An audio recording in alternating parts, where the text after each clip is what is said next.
Hey, what's up, everybody? True Boxing here. Thank you for coming back to get hit with the truth. So today we are continuing the True Boxing annual top 10s as we are going to look at the state of the 168-pound super middleweight division as we finish up 168.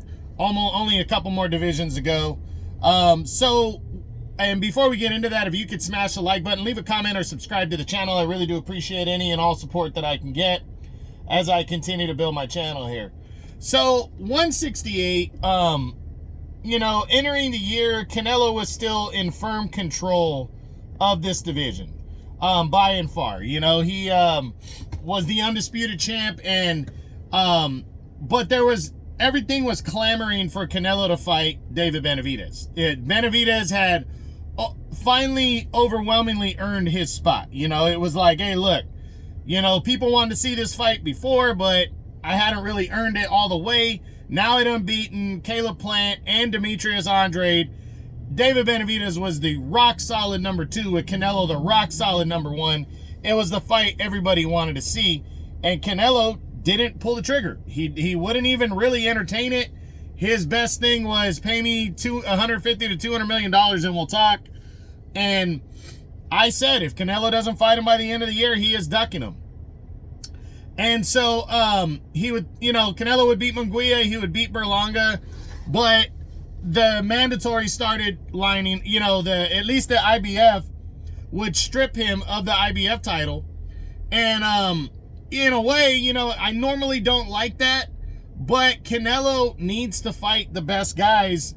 And, in a way, I'm kind of okay with it because it frees up one of the belts. But heading into this year, overall, though, the rest of the division wasn't terrible. It's just when you have one guy shutting the division down, especially the top guy in terms of money in the sport, everybody's going to do the Canelo dance. Everybody's going to wait around to see what he does so they can make their moves, just in case they might be the guy that lands the fight, because you never know.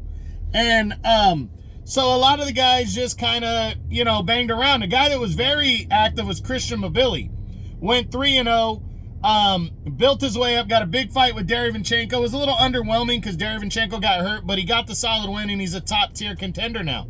Caleb Plant didn't return until September, defeated a guy named Trevor McCumbee on the Canelo Berlanga undercard, became an interim champion, so he makes himself a player again.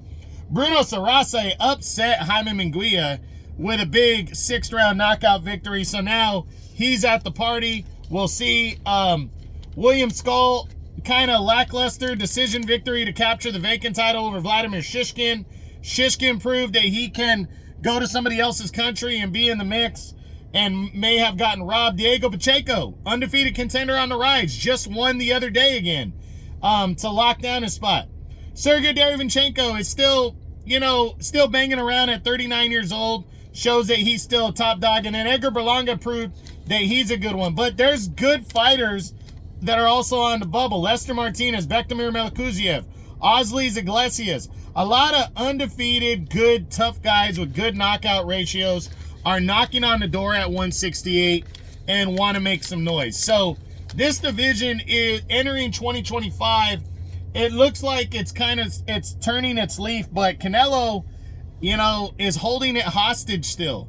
It could have a much better year in 2025, and I honestly think it will, because with the addition of Turki Al-Sheikh in Riyadh season, he can get involved to pay fighters more money, even if they don't get the Canelo fight, to line up and fight each other.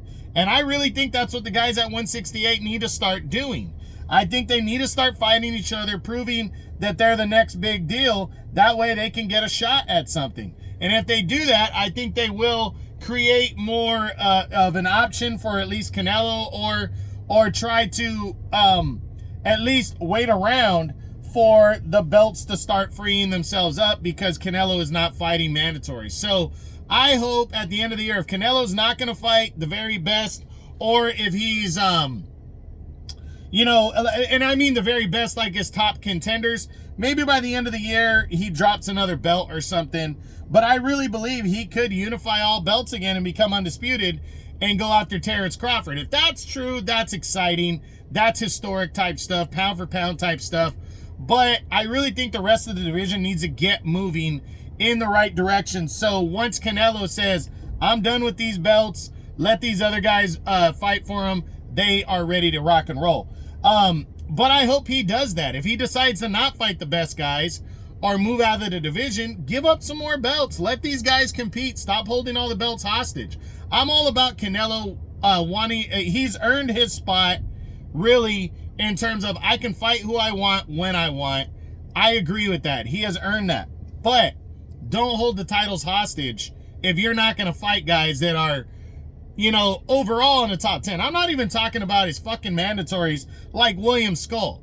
Who wanted to see him fight William Skull? Nobody. But I'm talking about your Mobilies who have earned their place. You know, this guy Sarache knocked out Munguia. Canelo didn't. You know, that would be interesting. The Diego Pachecos. Fight those kind of guys that are knocking on the door, that are right there, exciting fighters. They're your top guys, or give up more belts if you're not going to get the superstar fights like Crawford. We can't have another year of him fighting guys like a Berlanga. We can't have that. Munguia was passable. Now it's you got to fight the guys in your division if you're not going to fight premier superstar fights like moving up to 175 or fighting Crawford. So I do believe we're going to see more of these other guys fighting each other this year to move up the ladder. And I really hope 168 is better in 2025 than it was in 2024. And that's it. That's what I got. That is my state of the 168-pound super middleweight division. I hope you enjoyed the video as the True Boxing annual top 10s continue. This is True Boxing, and you've been hit with the truth.